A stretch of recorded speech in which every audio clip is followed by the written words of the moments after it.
এই দেখুন এই সেই হযরত লূত আলাইহিস সালামের স্ত্রী।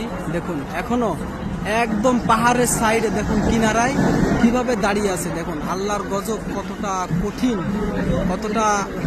কঠিন এটা শুধুমাত্র লূত আলাইহিস সালামের স্ত্রীকে দেখলেই বোঝা যায়।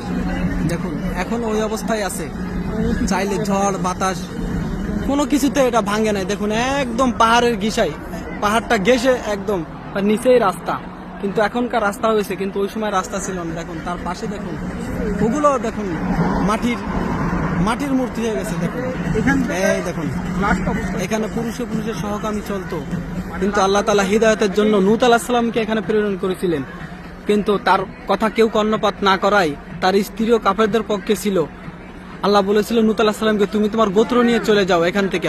পরে যারা পিছন ফিরে দেখবে তারা মূর্তি হয়ে যাবে, কিন্তু লূত আলাইহিস সালাম সেই স্ত্রী পিছন ফিরে চাওয়ায় সে আজও এই অবস্থায় মূর্তি হয়ে দাঁড়িয়ে আছে।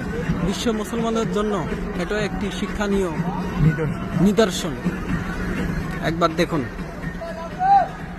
এবং এই পাশেই রয়েছে সেই মৃত সাগর।